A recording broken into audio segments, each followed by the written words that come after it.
है ना। अध्याय हम लोग का जो 9 है आनुवांशिकता एवं जैव विकास।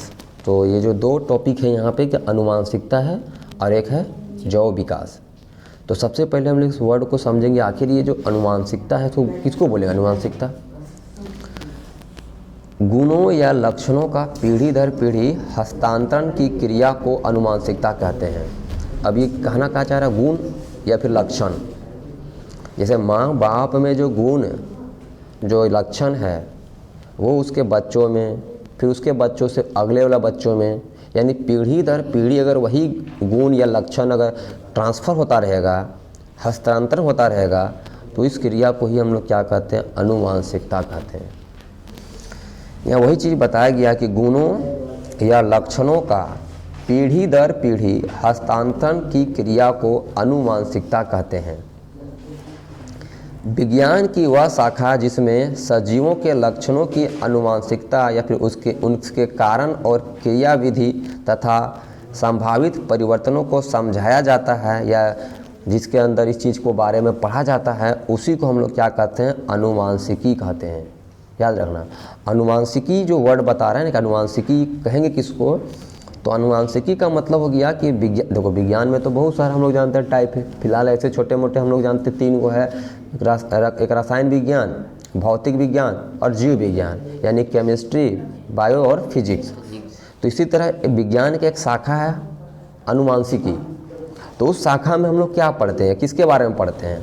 कहता है कि विज्ञान की वह शाखा जिसमें सजीवों के लक्षणों, जैसे जो भी सजीव हो उसके लक्षणों की आनुवांशिकता, उसके कारण और क्रियाविधि तथा संभावित परिवर्तनों, उनमें जो परिवर्तन आया है उन परिवर्तनों को समझा जाता है, उसी को हम लोग क्या कहते हैं? आनुवांशिकी कहते हैं। अब कहता है कि आनुवांशिकी का खोज, मान इसको तो सबसे पहले कोई ना कोई तो खोजा होगा ना, सबसे पहले इसके बारे में कोई ना कोई बताया होगा। तो वही बताया जा रहा है कि आनुवांशिकी का खोज यानी जनक ग्रेगर जॉन मेंडल को माना जाता है। यानी कि एक साइंटिस्ट जिनका नाम ग्रेगर जॉन मेंडल है, इनको माना जाता है क्या? आनुवांशिकी का जनक। जनक मतलब कह सकते हैं पिता, है ना। जिस चीज़ के बारे में जो सबसे पहले बताता है उसी को हम लोग क्या कहते हैं? जनक कहते हैं, या फिर खोजकर्ता बोलते हैं। तो आनुवांशिकी का खोज ग्रेगर जॉन मेंडल को माना जाता है। इन्होंने सर्वप्रथम मटर के विविध लक्षणों वाले पौधों में आनुवांशिकी का खोज की है। मतलब मटर के पौधा में इन्होंने क्या किया कि आनुवांशिकी का खोज किया, है ना, कि जो गुण होता है कैसे कैसे बदलता है, कि कैसे जाता, कैसे ट्रांसफ़र होता है, कौन कौन गुण को मिलाने से एक नया गुण बनेगा। तो इन चीज़ के बारे में इन्होंने क्या खोज किया। तो उससे पहले लोग थोड़ा सा जानते हैं आखिर ये मेंडल कौन है, कहाँ के हैं, है ना, इनके परिचय के बारे में जानते हैं थोड़ा। मेंडल का जो जन्म है, ग्रेगर जॉन मेंडल जो साइंटिस्ट है, जो आनुवांशिकी का पता सबसे पहले किए हैं, उनका सब परिचय के बारे में पहले जानेंगे कि मेंडल का जन्म 22 जुलाई 1822 को हेंजेनड्रॉप ऑस्ट्रियन सिलेसिया, है ना, में हुआ था।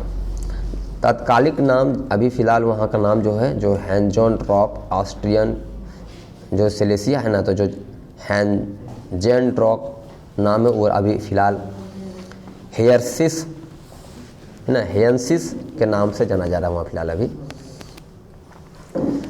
तो यहाँ सबसे पहले बोला कि मेंडल का जन्म 22 जुलाई 1822 को हेंजेनड्रॉप ऑस्ट्रियन सिलेसिया में हुआ था। मेंडल एक चर्च के पादरी समझ में आता है, जैसे मंदिर उंदिर में पंडित होता है ना, वैसे ही चर्च में पादरी होता है। तो चर्च के पादरी एवं गणित के शिक्षक भी थे। यानी पहले बता रहे हैं कि जो मेंडल हैं वो चर्च के पादरी के साथ साथ गणित के भी शिक्षक थे। उनकी प्रारंभिक शिक्षा गिरजाघर, है ना, कहाँ पे? गिरजाघर में हुआ था। वे विज्ञान एवं गणित के शिक्षा हेतु वियना विश्वविद्यालय गए। मतलब अपने से पढ़ने के लिए, गणित और जो विज्ञान का शिक्षा पाने के लिए उन्होंने वियना विश्वविद्यालय गए, परंतु सर्टिफिकेट की परीक्षा में वे फेल हो गए। ठीक है, लेकिन बता रहा है कि जो सर्टिफिकेट की परीक्षा होता है उसमें वो क्या कर गए? फेल हो गए। वे वापस गिरजाघर आए गए और मटर के पौधों पर प्रयोग करना प्रारंभ कर दिया। वापस आके क्या किया उन्होंने, मटर पे अपना जो प्रयोग है करना आरंभ कर दिया। उन्होंने विज्ञान एवं गणित, है ना, उन्होंने विज्ञान एवं गणित दोनों के ज्ञान को मिश्रित कर दिया। मतलब दोनों ज्ञान को मिलाकर एक नया ज्ञान उन्होंने बना दिया, एक नया समझो तो प्रयोग कर डाला विज्ञान और गणित के ही मदद से। उनके प्रयोग के बाद में उन्होंने अनुवांशिकी का नियम खोज दिया। कह सकते हैं कि इन्होंने विज्ञान एवं गणित दोनों के ज्ञान को मिश्रित किया और उनके प्रयोग के बाद में उन्होंने अनुवांशिकी का नियम दिया, है ना, तभी जाके अनुवांशिकी का नियम बना। गणित और विज्ञान दोनों को नियमों को मिलाकर और मटर के पौधा में उन्होंने जो प्रयोग किया, प्रयोग करने के बाद जो रिजल्ट आया, जो परिणाम आया, उस परिणाम के आधार पर उन्होंने क्या किया, अनुवांशिकी का नियम दिया, जिसके कारण उन्होंने अनुवांशिकी का पिता भी कहा जाने लगा, है ना। अब बात आता है कि मेंडल ने मटर के ही पौधे का चयन क्यों किया। और भी तो था, आलूआ था, प्याज था, और भी था, बैंगन उंगन भी, टमाटर बहुत तरह का पौधा है भाई। तो ऐसा क्या कारण है भाई कि वो मटर का ही पौधा चुने। कुछ तो गुण होगा ना, विशेष गुण मटर में। तो मटर में क्या क्या गुण था, मेंडल ने मटर के ही पौधे का चयन क्यों किया। देखो उसका आंसर हम लोग दिमाग में कभी न कभी आता है ना भाई, को मटर पे ही अपना रिसर्च क्यों किया।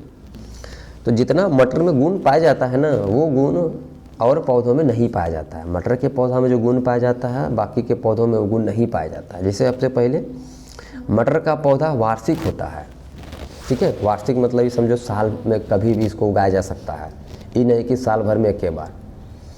दूसरा, फूल द्विलिंगी होता है। द्विलिंगी का मतलब हो गया जिसमें स्त्रीलिंग और पुल्लिंग दोनों पाया जाएगा, मतलब मेल वाला भी पार्ट और फीमेल पार्ट दोनों पाया जाएगा उसमें, इसलिए द्विलिंगी होते हैं। परागन जो होता है 100 परागन द्वारा संपन्न होता है इसमें। जैसे हम लोग जानते हैं परागन 2 प्रकार का होता है, एक होता है 100 परागन, एक होता है पर परागन। और 100 परागन हम लोग उसको बोलते हैं जब एक ही फूल का, है ना, एक ही जो पुष्प है उसी का पराग कोश से जो परागकण निकलता है और निकल के वर्तिकाग्र से होते हुए अंडाशय तक जाता है, उसको हम लोग क्या कहते हैं, परागन कहते हैं। लेकिन अगर वो खुद का ही फूल में हो रहा है तो 100 परागन, और अगर वही परागकण दूसरे फूल में अगर जाके होता है तो वो तुम्हारा कहलाएगा पर परागन। तो इसमें कहता है कि परागन जो होता है 100 परागन द्वारा संपन्न होता है। आगे कहता है जीन का पुनः संयोजन होता है। अभी बताएंगे जीन क्या होता है ना, कि जीन क्या होता है उसके बारे में बोला कि जीन का पुनः संयोजन होता है, मतलब पूरा इसमें मिल जाता है जीन। और 5वां नंबर कहता है जीन का जुड़ाव पूर्णतः, जुड़ाव बोल रहा है कि, है ना, कि जीन का जो जुड़ाव होता है पूर्णतः नहीं पाया जाता है। संयोजन तो होता है लेकिन जुड़ाव पूरी नहीं हो पाता है। अब आगे देखो जीन होता क्या है, किसको हम लोग बोलते हैं जीन।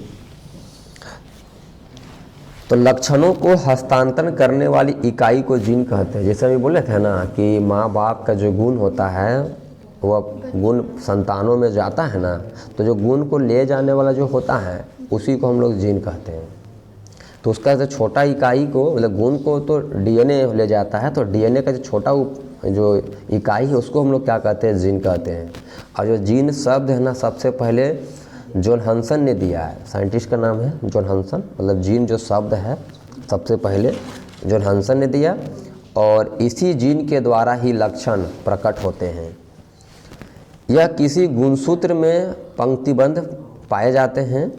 अतः जीन जो है रासायनिक रूप से देखा जाए तो डीएनए के खंड होते हैं। मतलब डीएनए का छोटा रूप को ही हम लोग क्या कहते हैं, जीन कहते हैं। ये सदैव जोड़े में रहते हैं, यानी जो जीन होते हैं वो हमेशा क्या रहते हैं, जोड़े में रहते हैं। जीन के 2 रूप होते हैं। अब जीन भी 2 प्रकार का जीन होता है। एक जीन होता है जिसको हम लोग बोलते हैं प्रभावी जीन, है ना, जिसको हम लोग रेसेसिव जीन कहते हैं। और एक होता है अप्रभावी जीन जिसको हम लोग डोमिनेंट जीन कहते हैं। हमको लग रहा है उल्टा लिखल है ना। प्रभावी जीन को बोलते हैं डोमिनेंट जीन और अप्रभावी लोग बोलते हैं रेसेसिव। उसको सुधार लेना है। अब कहता है वैसा जीन जो अपना प्रभाव प्रथम संतति पीढ़ी में अपना लक्षण दिखाता है तो उसको प्रभावी जीन कहते हैं। है ना, जो सबसे शुरू है, यानी जैसे माँ बाप है, उसके बाद जो बच्चा आया उसी में उनका गुण दिख गया, तो हम बोलेंगे कि जीन जो था वो प्रभावित था। लेकिन माँ बाप का गुण अपना बच्चा में नहीं दिखा, ठीक, उनके बच्चों में अगर दिखा, मतलब समझ लो कि बच्चों का जो दादा दादी होगा, तो दादा दादी गुण अगर नाता पोती में दिखता है तो वो फिर तुम्हारा क्या कहलाएगा, गुण अप्रभावी गुण। समझ में आ रहा है कि नहीं आ रहा है? मतलब माँ बाप का गुण अगर अपने बच्चों में दिख जाता है, पहला ही पीढ़ी में दिख जाता है, हाँ, तो उसको हम लोग बोलेंगे कि वो प्रभावी जीन था। अप्रभावी जीन वैसा जीन जो प्रथम संतति पीढ़ी में अपना प्रभाव नहीं दिखलाते हैं, अप्रभावी जीन कहलाते हैं। जैसे कि उदाहरण दिया हुआ है कि ये जैसे लंबा पौधा है, मटर का लंबा पौधा है, तो उसका जीन को, उसका जो गैमेट्स था उसको हम लोग मान लिए बड़ा टी, और जो छोटा पौधा था उसको मान लिए छोटा टी। तो जब हम लोग पहले है पीढ़ी में जब इसको हम लोग करा दिए ना, पर परागन, सौ परागन करा दिए, क्योंकि हम लोग दोनों का बीच में समझो कि परागन करा दिए, तो जितना भी पौधा निकला ना यहाँ सब लंबा पौधा निकला। अगर सब लंबा पौधा निकला तो हम क्या बोलेंगे, किसका जीन प्रभावित है यहाँ पे, लंबा वाला पौधा का कि छोटा वाला पौधा का? लंबा पौधा का। मतलब बोलेंगे कि इसका गुण यहाँ प्रभावी है। आगे कहता है यहाँ पर लंबे पौधे के जीन क्या अपना प्रभाव दिखा रहा है, अतः इसके लक्षण को हम बोलेंगे प्रभावी, तथा जो बौने पौधा का लक्षण ना दिखने के कारण हमें बोलेंगे अप्रभावी लक्षण। अब आगे बोलता है कि मेंडल द्वारा किया गया प्रयोग। हम लोग तो जान रहे हैं कि मेंडल ने मटर के पौधे में क्या किया था, प्रयोग किया। अब वो प्रयोग कैसा रहा, किस टाइप का प्रयोग रहा, उसी के बारे में जानने जा रहे हैं, ठीक है। ग्रेगर जॉन मेंडल ने अनुवांशिकी का पता लगाने के लिए मटर के दो अलग अलग लक्षणों वाले पौधों को चुना, मतलब दो अलग अलग गुण वाला मटर का पौधा चुना। एक मटर का पौधा लंबा लिया, एक मटर का पौधा का लिया लंबा लिया, जबकि दूसरा मटर का पौधा का लिया बौना, मतलब छोटा लिया। जब इन दोनों पौधों से पर परागन कराया गया, दोनों से क्या कराया गया, पर परागन। पर परागन का मतलब है कि उसका वाला जो कण होगा पराग कण दूसरा का पौधा वाला में डाल दिया गया होगा। तो सभी मटर के जो पौधे हैं ना, F1 यानी कि फर्स्ट जनरेशन, हाँ, पहला संतति, पहला जो पीढ़ी है उसमें, तो पहला पीढ़ी में लंबे थे, सब पौधा क्या हो निकला, लंबा। लेकिन जब पहला ही पीढ़ी के पौधों को वापस से 100 परागन कराया गया ना, तो फिर 3 लंबे हुए और 1 बौने हुए। मतलब 4 अगर अनुपात देखें, 4 गो का था अगर पौधा, तो 4 गो में 3 गो का हुआ लंबा और 1 गो बौना। अगर 8 गो हुआ होगा तो बोलते हैं कि 6 गो बड़ा मतलब लंबा और 2 गो बौना, मतलब रेशियो बताया, अनुपात बताया। इस प्रकार जो पहली पीढ़ी में लंबे पौधों का गुण दिखाई पड़ा, इसके कारण हम कहेंगे इससे प्रभावी लक्षण, जबकि जो बौने पौधे का लक्षण F1 पीढ़ी में नहीं दिखा था, तो हम लोग उसको क्या बोलेंगे, अप्रभावी। जैसे यही चीज़ को हम यहाँ पे दिखाया जा रहा है ना, कि हम लोग मान लिए पहले ऐसे कि जो लंबा पौधा है उसका जो गैमेट्स है, युग्मक है, युग्मनक, उसको मान लिए बड़ा टी, और जो बौना पौधा उसका मान लिए छोटा टी। जैसे कैसे महिला लड़कों में जो होता है XY होता है, लड़कियों में XX होता है, वैसे ही इसको मान लिया गया है, फिलहाल गैमेट्स के रूप में मान लिया गया है। तो पहला पीढ़ी देखो F1 जनरेशन, पहला पीढ़ी में क्या निकला, इधर का टी, इधर का टी। तुम्हारा इधर से कुछ भी आएगा, कुछ भी मिलेगा, तो हमेशा यहाँ लंबा पौधा ही होगा। अब इसी को क्या किया गया फिर से, जैसे ये वाला है ना बड़ा टी छोटा टी, और बड़ा टी छोटा टी लिया गया, फिर उसका कराया गया, तो देखो ऐसा मिला लंबा लंबा लंबा और फिर बौना। समझा, मतलब F2 जनरेशन के बारे में बता रहा है। तुमको यहाँ ऐसे छोटा इसमें भी समझ सकते हो, जैसे इधर मेल वाला फीमेल ला लिया गया है बड़ा टी छोटा टी, इधर लिया गया मेल ला छोटा टी बड़ा टी, ऐसे। तो अगर मान लो इसको इससे मिलाएंगे तो देखो दोनों बड़ा टी निकला, मतलब लंबा। इसको इससे मिलाएंगे तो बड़ा टी छोटा टी है, तो बड़ा टी का प्रभाव दिखता है, इसलिए इसको बोलेंगे फिर लंबा। यहाँ भी देखो ये बड़ा टी था छोटा टी, तो ये बोलेंगे फिर लंबा। और देखो छोटा टी है छोटा टी, क्योंकि छोटा टी केस में ही ना बौना था, छोटा टी के केस में बौना था। तो यहाँ 1 2 3 लंबा हुआ और 1 छोटा हुआ। तो अगर यहाँ देखेंगे ना, तो इसको 2 तरह का नाम देते हैं हम लोग। एक बोलते हैं फेनोटाइप अनुपात, और फेनोटाइप अनुपात में खाली देखते हैं बड़ा छोटा। देखिए 3 बड़ा था तो 3, और 1 छोटा था तो 1। और जीनोटाइप अनुपात में क्या देखते हैं हम लोग कि एकदम अलग अलग। जैसे देखो दोनों टी था, दोनों बड़ा टी था ना, अब इस और कहीं बड़ा टी दोनों है तो इसको 1 लिख दिए। फिर देखो ये दोनों सेम दिख रहे हैं ना, बड़ा टी छोटा टी, तो उसको 2 लिख दिए और फिर देखो क्वेश्चन टाइप सिंगल है, इसीलिए हम लोग इसका नाम क्या, इसका अनुपात क्या हो गया 1:2:1। मतलब जिसमें हम हर एक जीन को देख रहे हैं, हर एक हम लोग गैमेट्स को देख रहे हैं, तो उसको हम लोग क्या होते हैं जीनोटाइप रेशियो कह देते हैं। और फेनोटाइप रेशियो में हम लोग बस लक्षणता देखें कि कई गो लंबा निकला है, कई गो बौना निकला है। तो ये तो हो गया पौधों में, ठीक है। अगला दिन हम लोग जानेंगे कि ये लिंग निर्धारण फिर कैसे होता है ना। लिंग निर्धारण किस में, मनुष्यों में जानेंगे, ताकि मनुष्यों में लिंग का निर्धारण कैसे होता है, कैसे कोई बच्चा लड़का है, कैसे कोई बच्ची लड़की है, ठीक है। उसके बारे में हम लोग जानेंगे नेक्स्ट क्लास में।